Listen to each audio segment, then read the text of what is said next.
Hello दोस्तों, आप सभी का मैं स्वागत करता हूं अपने चैनल पीएल टॉप क्लासेस में। आज हम कक्षा 12 विषय भौतिक विज्ञान का बहुत इम्पोर्टेंट डेरिवेशन लेकर के आए हैं। ये डेरिवेशन हमारे हर साल बोर्ड परीक्षा में पूछा ही जाता है और 2026 में भी इस डेरिवेशन की आने के पूरे पूरे चांसेस है, क्योंकि आपके उत्तर प्रदेश में 7 सेट बनते हैं। तो ये वाला जो डेरिवेशन है कम से कम जो है 5 सेटों में आना अनिवार्य है इस डेरिवेशन के लिए। तो आइए क्या है,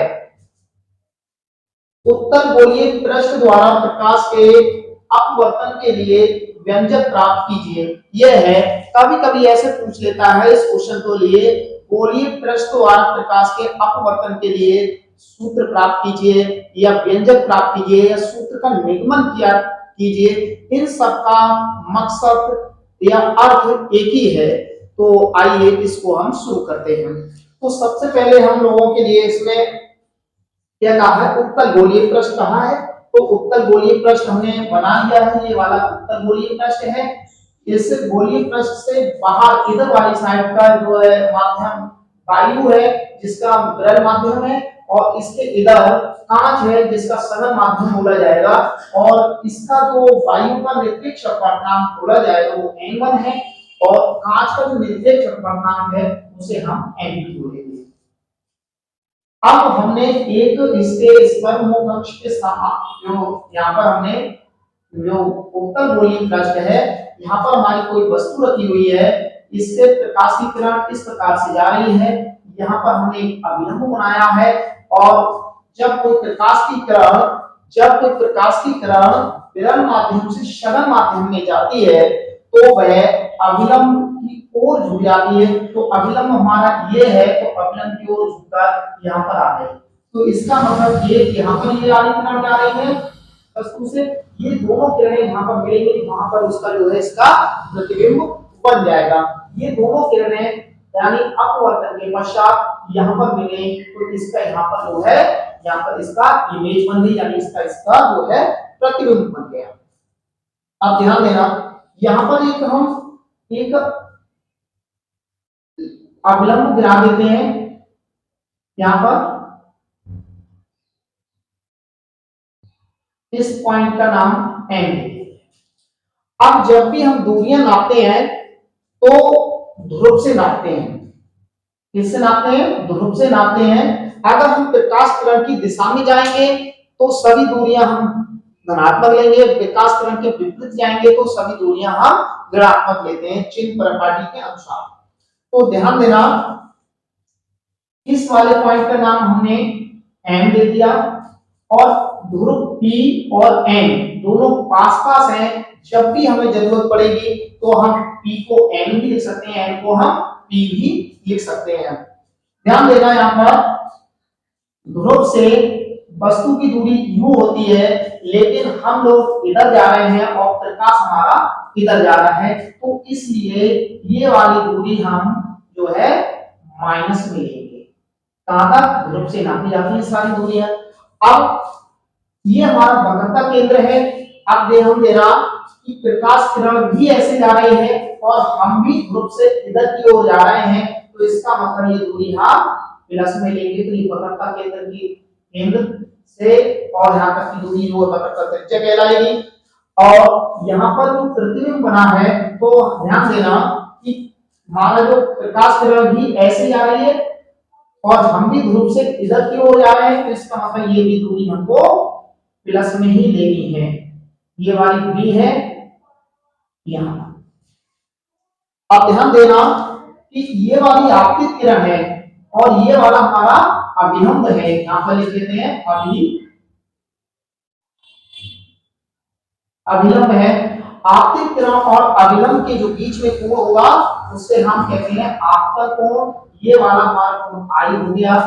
और अभिलंब और आपतित किरण के बीच में कोण जो बनता है वो होता है हमारा अपवर्तन कोण। तो ये वाला हो गया हमारा आप।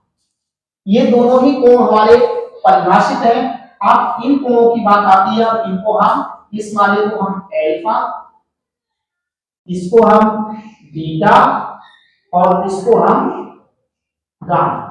आप लोग इसे थीटा 1, थीटा 2 थीटा 3 भी मान सकते हैं, क्योंकि ये कोण हमारे परिभाषित नहीं है, ये दोनों परिभाषित थे, तो हमको जहां हमें लिखना था वहीं लिखना पड़ेगा इसको। तो आइए अब ये माना S1 P H2 क्या है, एक माना S1 P H2 एक उत्तल गोलीय पृष्ठ है जो दोनों माध्यमों को अलग करना है, एक माध्यम इधर है और एक माध्यम इधर है, जो दोनों माध्यमों को अलग करता है, जिनके अपवर्तनांक क्रमशः n1 व n2 है। इसका अपवर्तनांक n1 है और इसके इधर का जो अपवर्तनांक है वो n2 है, जिनके अपवर्तनांक क्रमशः n1 व n2 है। माना उत्तल गोलीय पृष्ठ का ध्रुव P है, ये हमारा ध्रुव है, P है, तथा वक्रता केंद्र C है, वक्रता केंद्र हमने C माना है। अब जो भी दूरियां मानी और जो हमारी यहाँ पर संकेत लिखे हुए हैं इनको यहाँ पर लेते हैं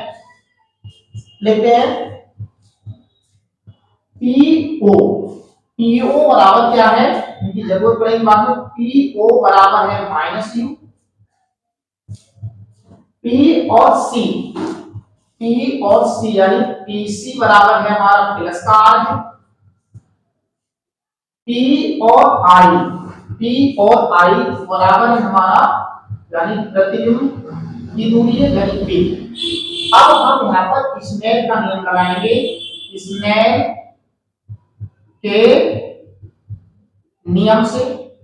अब स्नेल का नियम होता है sine I upon sine I बराबर, तो पहले हम वो माध्यम लेते हैं जिसमें प्रकाश की किरण जा रही है, तो प्रकाश की किरण पहले माध्यम से आई और जा रही है हमारे दूसरे माध्यम में यानी n2 में जा रही है, तो n2 जो माध्यम में ऊपर आएगा, n1 नीचे आएगा। अब हम दो तिरछी घुमा कर लेते हैं, तो यहाँ लिखेंगे n1 sin I बराबर n2 sin I। इतनी बात आप लोगों को समझ में आई। अब लिखते हैं यदि I व R सूक्ष्म कोण है, सूक्ष्म कोण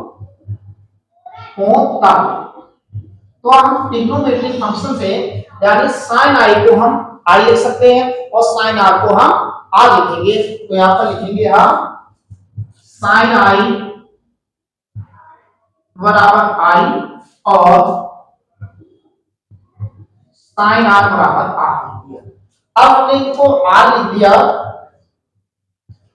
अब जहां sin I है वहां हम क्या लिखेंगे, sin I n1 I बराबर n2 R, समीकरण नंबर 1। अब हम यहां से I और R के मान हम ये त्रिभुज है इसके माध्यम से निकालेंगे, तो ध्यान देना I हमारा कहां पर है, ये यहां पर है, तो ये वाला हम त्रिभुज लेंगे, ये और ये वाला MCO में त्रिभुज MCO में। अब हमने बहिष्कोण फिल्में पढ़ी है, यानी बाहर का कोण अंदर के कोणों के योग के बराबर होता है। जैसे इस प्रकार से अगर हमने त्रिभुज बना दिया ऐसे, ये वाला अल्फा है और ये वाला बीटा है, ये वाला हमारा आई है, तो जो आई होगा वो अल्फा प्लस बीटा के बराबर होगा। तो ऐसा ही तो सी यहाँ पर है। अगर हम कुछ देर के लिए समझे तो इस चीज को ये मान लें कि ये है ही नहीं, तो हमारा एम सी ओ है, तो ये बाहर तो कोण आई है, अंदर हमारा अल्फा और बीटा है, तो अर्थात यहाँ पर क्या होगा, आई बराबर अल्फा प्लस बीटा, इसकी जरूरत पड़ेगी। अब एक त्रिभुज यहां बताएं एम सी आई, तो यहां लिखते हैं त्रिभुज एम सी आई में। अब यहां पर देखा जाए तो ये जो कोण बीटा है इसके अंदर के कोण है आर प्लस गामा के बराबर होगा, तो क्या लिखेंगे आर प्लस गामा बराबर बीटा, तो आर बराबर हो जाएगा बीटा माइनस गामा। यहाँ पर हमने गामा लिख दी, इसकी ही जरूरत पड़ेगी। अगर हम अब आई और आर के मान कहां रखेंगे, यहाँ लिख देते हैं आई व आर के मान समीकरण एक में रखने पर समीकरण एक है हमारे पास n1i बराबर n2r। n1 i का मान क्या है हमारे पास अल्फा प्लस बीटा है, तो यहाँ अल्फा प्लस बीटा लिखा। n2 r का मान है बीटा माइनस गामा, तो यहाँ लिख दिया हमने बीटा माइनस गामा। अंदर गुणा करते हैं n1 alpha plus n1 beta बराबर, इसके अंदर गुणा करते हैं n2 beta minus n2 gamma. अब हम फिर वापस से यहाँ पर ध्यान देना, r का r सूक्ष्म कोण थे तो हमने sin i को i लिखा, sin r को r लिखा। वैसे ही हम अगर अल्फा बीटा गामा अगर सूक्ष्म कोण मान ले तो इन्हें हम फिर से अल्फा को tan अल्फा, बीटा को tan बीटा और गामा को tan गामा लिख सकते हैं अपनी आवश्यकता अनुसार। ध्यान देते हैं यदि अल्फा कॉमा बीटा तथा गामा सूक्ष्म कोण हो तब, अगर ये हमारे सूक्ष्म कोण है तो हम लिखेंगे अल्फा बराबर tan अल्फा कॉमा बीटा बराबर tan बीटा कॉमा गामा बराबर tan गामा। अब यहां जहां अल्फा है वहां क्या लिखेंगे तब,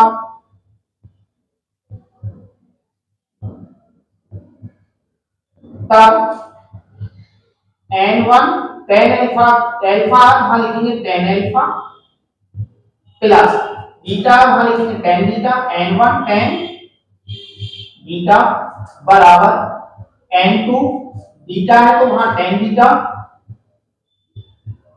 माइनस n2 tan गामा।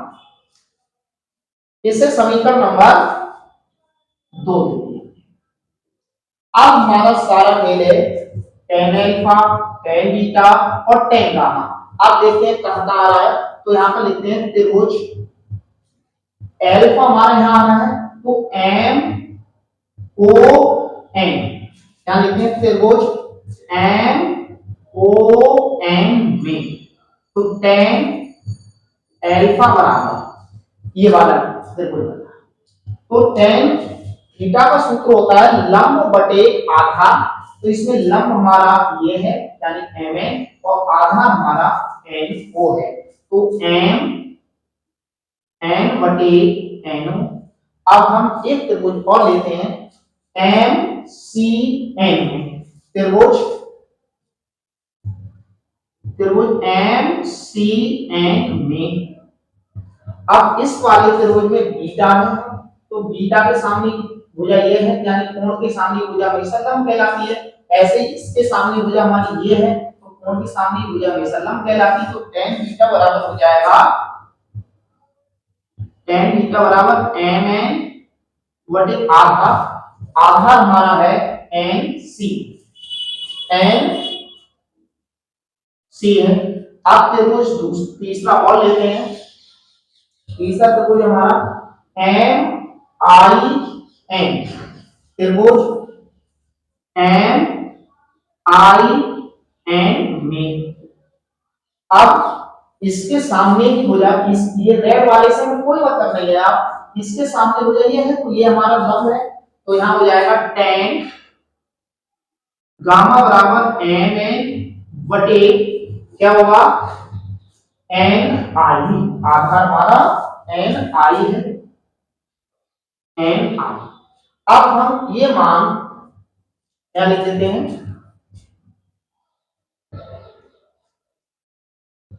यहाँ tan alpha comma tan beta तथा tan गामा के मान समीकरण दो में रखने पर, समीकरण दो है हमारे पास n1 tan अल्फा, तो n1 tan अल्फा यानी दिया हमने tan alpha plus n1 tan beta बराबर n2 tan beta minus n2 tan का। अब tan alpha tan beta tan gamma के मान हम यहां से रखेंगे इसमें, तो यहां लिखेंगे n1 और tan अल्फा का मान है हमारे पास mn बटे no, तो यहां लिख दिया हमने mn बटे no plus n1 tan beta का मान है mn बटे nc बराबर n2 tan बीटा mn बटे nc minus n2 tan gamma का मान है हमारे पास mn बटे ni, तो यहां भी लिखते हैं mn बटे ni, यहां से यहां भी mn, यहां भी mn, यहां भी mn, यहां भी mn, यानी इस पक्ष में भी mn कॉमन आ रहा है, इस वाले पक्ष में भी mn कॉमन आ रहा है, तो यहां से हमने ले लिया n कॉमन, अंदर क्या बचा n1 no plus n1 nc बराबर, यहां से भी हमने mn कॉमन ले लिया, जब mn कॉमन ले लिया यहां पर बचा n2 nc minus n2 ni, अब mn से mn दोनों तरफ काट सकते हैं। आप ध्यान देना, हमने एक शुरू में बात बताई थी, जब हमें जरूरत होगी तो हम p को n भी लिखेंगे, n को p लिखेंगे, तो लिखते हैं यहां पर यदि n व p पास पास हो तो p लगभग बराबर है n के, तो जहां जहां n दिखाई दे रहा है हम p भर दे रहे हैं, तो यहां लिखेंगे तब n1 बटे p0, n की जगह p भरना है, प्लस n1 बटे pc बराबर n2 बटे pc माइनस n2 बटे pi। अब ये क्यों करा, क्योंकि हमें p0 pc pc और pi इनका मान हमने शुरू में हमको माने में ये मान दे रखा है, अब इनके मान हम भर देते हैं यहां से, तो यहां लिखेंगे n1, यहां पर लिखते हैं n1 po का मान है माइनस u, तो यहां लिखते हैं हम minus u plus n1 pc का मान है हमारे पास r, तो यहां लिख दिया हमने r बराबर n2, इसका मान pc का मान है r, तो r लिख दिया माइनस n2 pi का मान है b, तो b लिख दिया। यहां पर लिखते हैं माइनस ऊपर ले जाओ, माइनस n1 बटे u प्लस n1 बटे r बराबर n2 बटे r माइनस n2 बटे v। अब हमको क्या करना है, n1 को तो उधर ले जा रहे हैं और n2 को इसको इधर ले आए, तो यहाँ ये वाला माइनस का है तो इधर आके प्लस का हो जाएगा, तो यहाँ लिखते हैं n2 बटे v माइनस n1 बटे u बराबर n2 बटे r, ये प्लस का है तो इधर माइनस का हो गया n1 बटे r। अब n2 बटे v माइनस n1 बटे u बराबर r एक जैसा है, तो यहां से एलसीएम लेंगे तो r आएगा और ऊपर जो का त्यों लिखते हैं, तो यहां लिखेंगे n2 माइनस n1। अगर वायु का निरपेक्ष अपवर्तनांक में n, यहाँ पर अगर कभी कभी फॉर्मूले में ये पूछ लेता है यहाँ पे सिद्ध करवाने के लिए, तो ये वाला भाग हमारा कभी कभी इतना भाग सिद्ध करने के लिए आ जाता है। थोड़ा इससे आगे और बढ़ा दें, क्या बताया था, अगर वायु का निरपेक्ष अपवर्तनांक n1 बराबर 1 माने और कांच का जो अपवर्तनांक है उसे हम n2 बराबर n माने, तो इस सूत्र में रख देते हैं। तो यहां लिख देते हैं, यदि वायु का निरपेक्ष निरपेक्ष अपवर्तनांक क्या वो n1 बराबर 1 तथा कांच का निरपेक्ष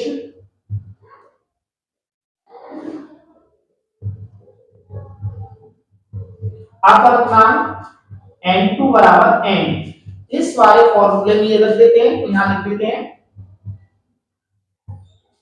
n2 की जगह पे क्या रखना है n, तो n बटे b माइनस n1 की जगह पे 1, तो 1 अपॉन u बराबर n2 की जगह पे n माइनस 1 बटे r। यही वाला फॉर्मूला हमको ड्राइव करना था।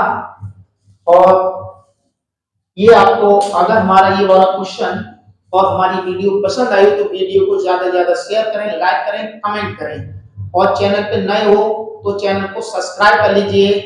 अगर और हम आगे की वीडियो में और मिलते हैं, इसी तरीके का क्वेश्चन लेकर के आते हैं।